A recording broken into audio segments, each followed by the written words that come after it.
비전과 진보의 이름, 야긴 건축. 1994년 이후 전국의 수많은 교회를 설계, 감리해온 야긴 건축. 교회 건축을 위해 쌓아온 25년여의 노하우와 설계 철학으로 최고의 명작을 탄생시킬 것입니다. 설계에서 완공까지 교회 건축의 믿음직한 동역자가 되겠습니다. 교회 건축의 시작과 완성은 야긴 건축과 함께 하십시오. 자, PM 강의 이번 시간에는 저번 시간에 이제 법규에 대해서 우리가 좀 살펴봤고, 오늘은 설계자 선정 방법입니다. 그 다음에 시공자 선정 방법, 입찰 방법, 시공회사 평가 기준, 이제 이렇게 쭉 시리즈로 우리가 강의를 할 건데, 자, 설계자 선정은 대단히 중요하죠. 왜냐하면 교회 건축은 사실은 설계가 완벽하면 시공도 완벽해요.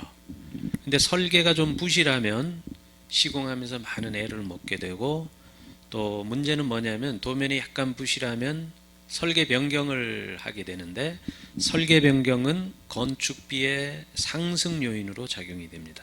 왜냐하면 도면이 없다 보니까 건설회사가 자꾸 도면에 없는 내용을 별도로 공사를 해야 되니까 추가 공사비의 상승 요인이 되기 때문에 설계는 대단히 중요합니다. 성공의 열쇠를, 교회 건축의 성공의 열쇠를 잡고 있다, 이래도 과언은 아니죠. 그래서 설계자 선정은 대단히 중요한데, 오늘 그 방법론, 설계자 선정 과정, 이런 거를 우리가 좀 살펴보고자 할게요. 설계자 선정 방법은 크게 한 4가지 정도로 우리가 볼 수 있는데, 첫 번째 방법은 요즘 많이 하는 현상 공모 방식이에요. 현상 공모 방식. 대부분 요즘 교회가 설계자 선정할 때에 가장 많이 쓰는 방법이 이 방법입니다. 설계자 선정 방법에 있어서 현상 공모 방식. 요건 어떤 방법이냐면, 현상 공모 방식은 설계 회사를 이제 한 7, 8개 회사를 초청을 해서 우리 교회가 어떠한 규모로 어떠한 내용으로 건축을 하고자 한다라는 설계 지침을 작성을 해서 이 지침을 배포를 하고 일정한 기간을 준 다음에 참여한 초청된 업체들이 디자인안을 교회에 제출을 해서 심사해서 정하는 방법입니다. 설계자를 정하는 방법인데, 이 방법은 어떠한 이제 장단점이 있고, 또 이 방법을 성공적으로 하기 위해서는 어떤 우리가 기술이 필요하냐면, 이 현상 공모 방식의 장점은 여러 안을 받아볼 수 있는 거가 장점이에요. 여러 안을 받아볼 수 있다. 왜냐하면 초청받은 회사가 4개 회사라면 4개 회사 안을 다 받을 수가 있죠.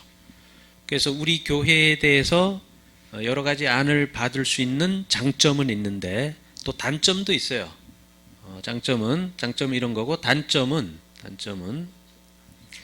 이 초청한 회사들이 제출한 안이 분별하고 판단해서 가장 최적의 안, 가장 베스트 안이 어떤 거냐를 판별하고 이거를 선정하는 데 있어서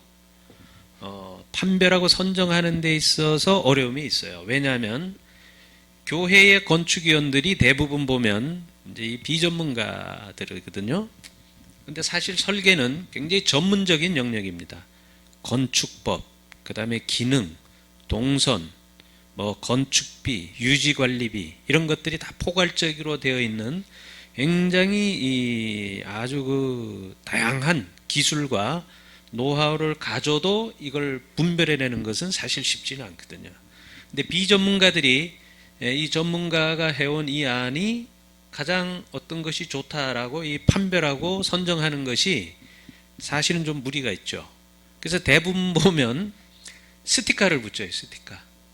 자, 이란 A 회사, B 회사, C 회사, 뭐 D 회사 이렇게 그림을 놓고 성도들이 여기에다가 선호도 조사를 한단 말이죠.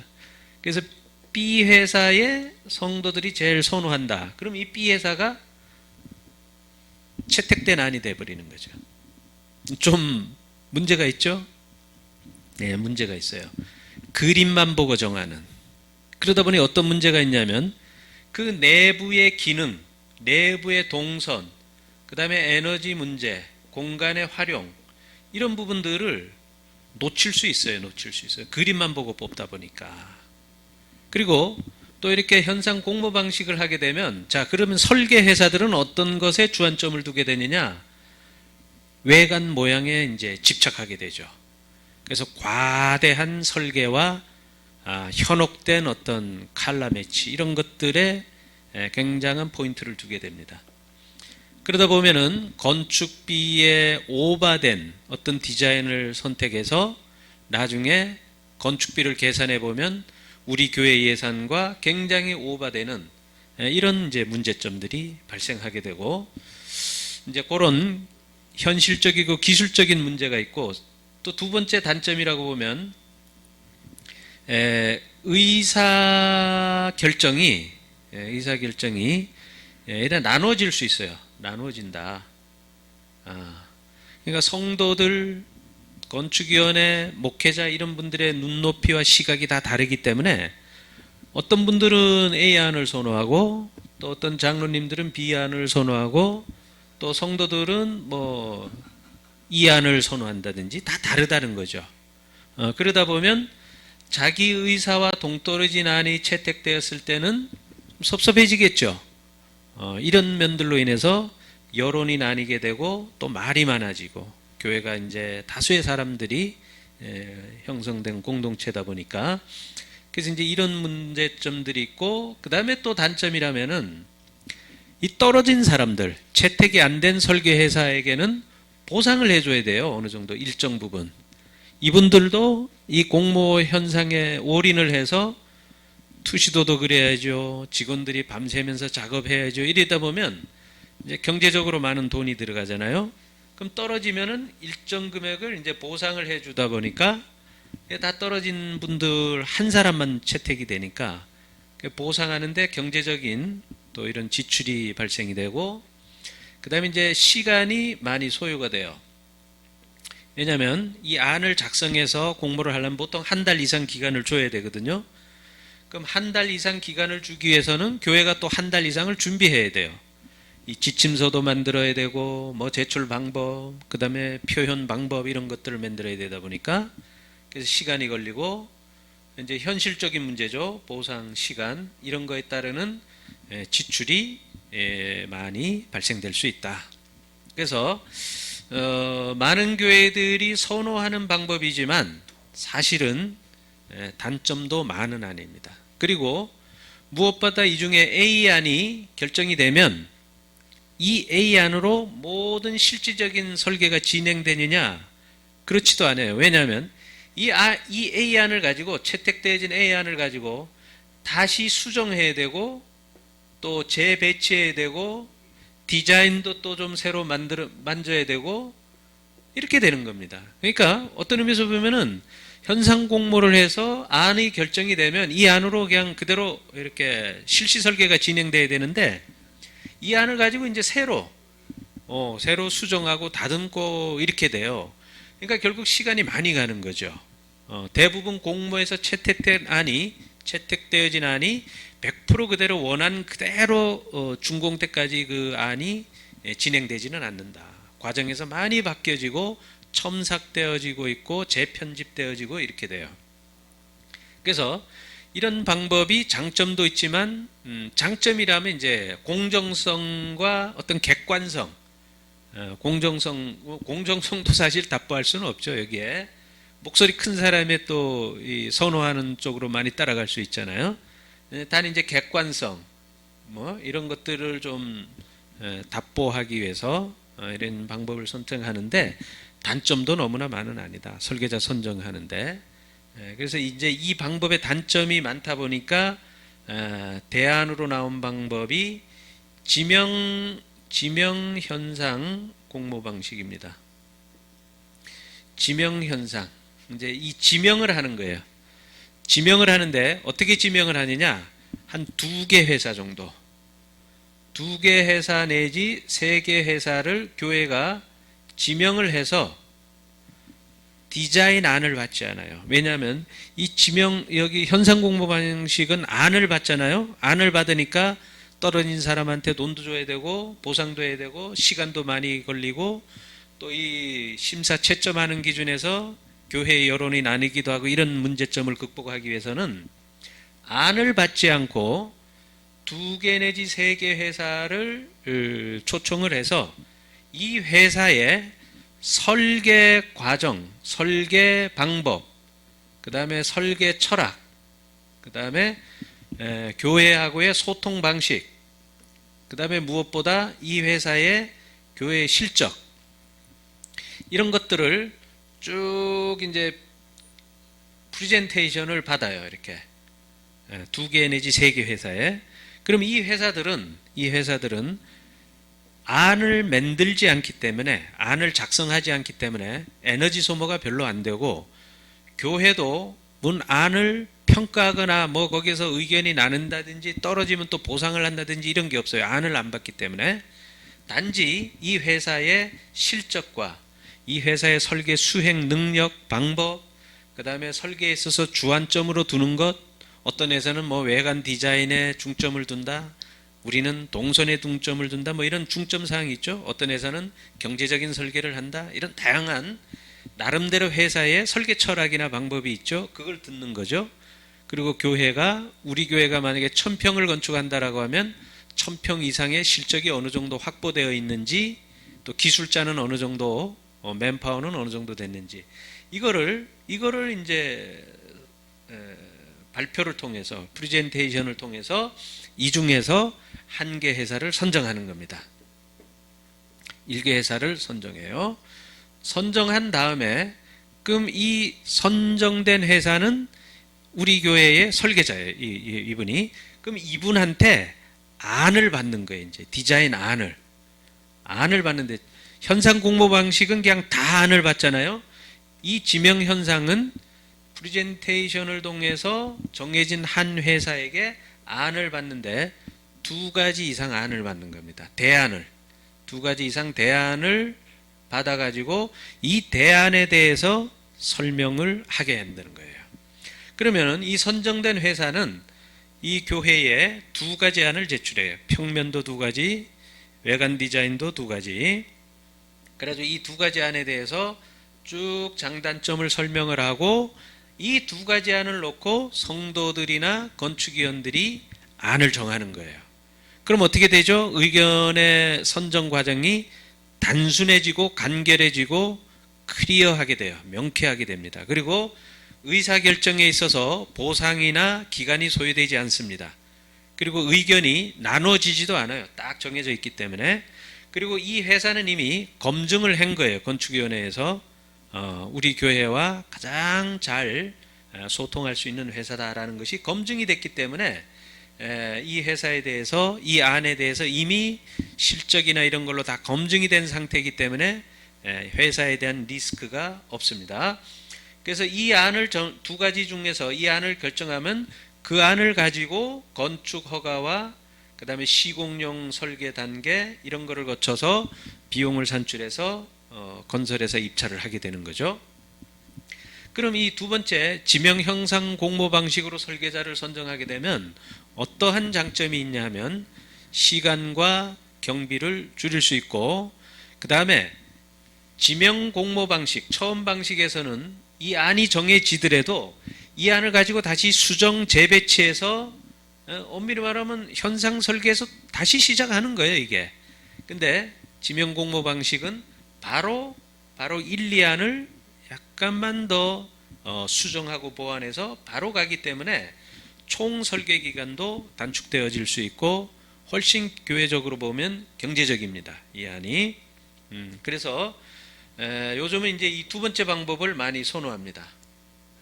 교회의 에너지와 이런 여러 가지 시간 이런 것들을 많이 줄일 수가 있기 때문에 이 방법이 가장 선호하고 많이 쓰는 방법이 됩니다.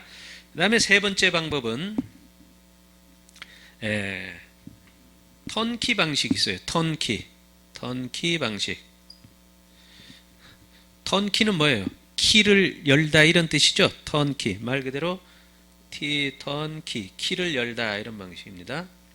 자, 이 방법은 어떤 방법이냐 하면 설계자와 시공회사를 같이 선정해서 협력해서 설계를 수행해 나가는 방법이에요. 설계자와 시공자를 묶어 가지고 설계를 운영해 나가는 방법입니다. 자, 이 방법은 좀 독특한 방법인데 설계자와 시공회사를 같이 합해 가지고 일을 추진해 나가는 방식이기 때문에 언제 쓰여지는 방식이냐면은 전체 스케줄이 급하게 완공해야 될 경우, 그 다음에 무슨 뒤에 절벽이 있다든지 뻘이라든지 이렇게 좀 시공의 기술적인 조언과 이런 것들이 필요한 경우, 이런 두 가지 이유에 의해서 이 턴키 방식을 써요. 턴키 방식을 쓰면 입찰이나 시공회사 선정하는 기간이나 이런 것들이 많이 단축이 되죠. 그러니까 최대한 빨리 업무를 수행해 나갈 수 있는 방법이 돼요. 턴키 방식은.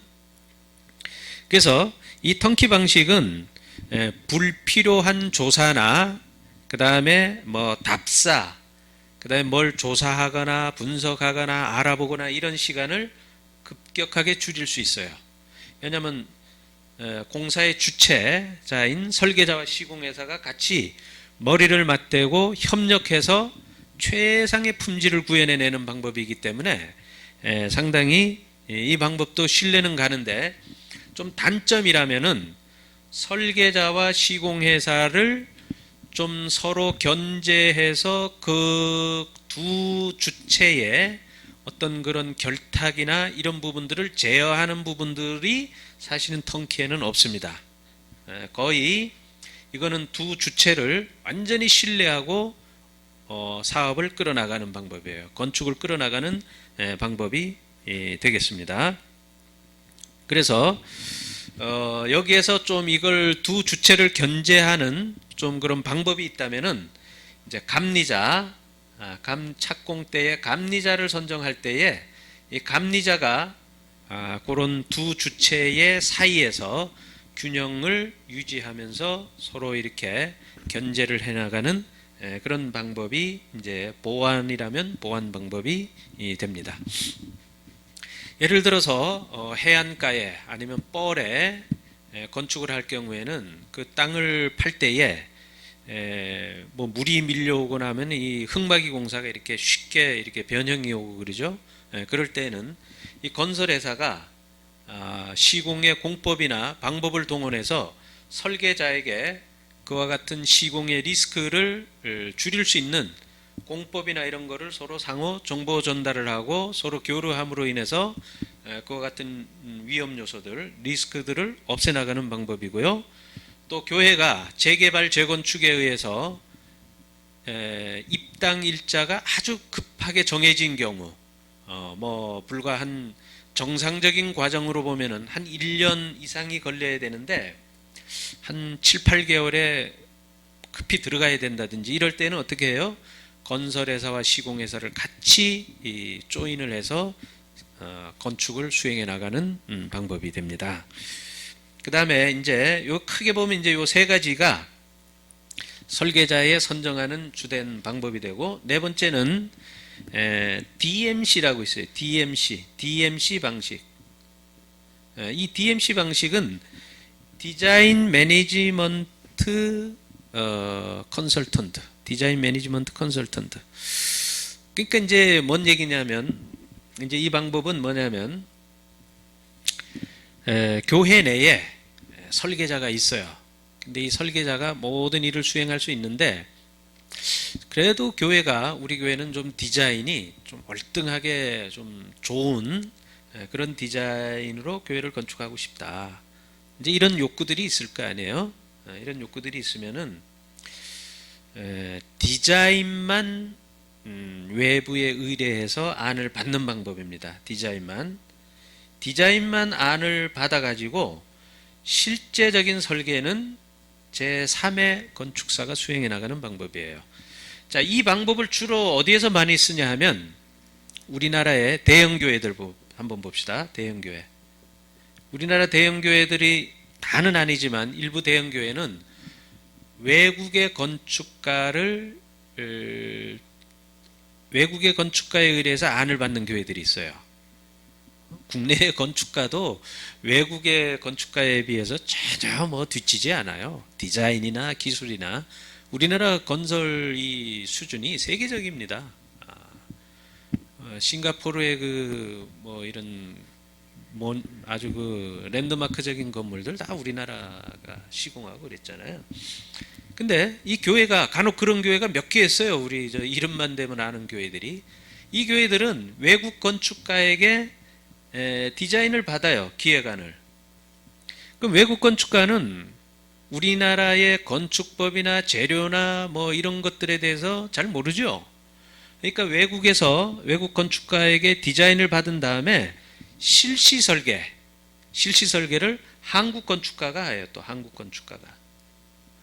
그러니까 외국 건축가한테는 디자인만 받아오는 거예요. 우리 동대문 운동장에 가면 이렇게 유선형으로 뭐 이렇게 된 건물이 있죠. 그 자하 하디드라는 건축가가 이제 그 안을 주면 우리나라의 모 건축사 사무소에서 그 실시 설계를 해서 그렇게 만든 겁니다. 이제 교회도 그런 교회가 있어요. 교회도 예를 들면 사랑의 교회, 이 백그룹이라는 데서 디자인을 받아가지고 우리나라 뭐 건축사 사무소가 실시 설계를 한 거죠. 이제 DMC 방식이에요. 이런 것들이 DMC 방식입니다. 근데 이런 디자인은 문제가 이제 단점이 뭐냐면 안은 뭐 어느 정도 이제 받을 수 있는데 안은 뭐 디자인이 좀 그래도 나름대로 뭐 만족을 하는 것 같지만 사실 우리 한국 건축가가 보면 우리 풍토에 안 맞아요. 그런 디자인은. 그거는 뭐 미국이나 뭐 저기 이런 데서 하는 거지 우리 한국의 그런 풍토가 맞겠어요? 아무튼 단점이라면은 실시 설계하는데 상당히 어려움이 있죠. 어려움이 있고 그 다음에 건축법을 다시 재편해서 잘 또 재설계를 해야 돼요. 우리나라 건축법하고 이분들 나라의 건축법하고 완전히 다릅니다. 제가 5년 전에 미국에 우리 회사에서 미국에 이제 진출을 했어요. 미국 뉴욕 옆에 가면 플로싱주라고 있는데 거기 이제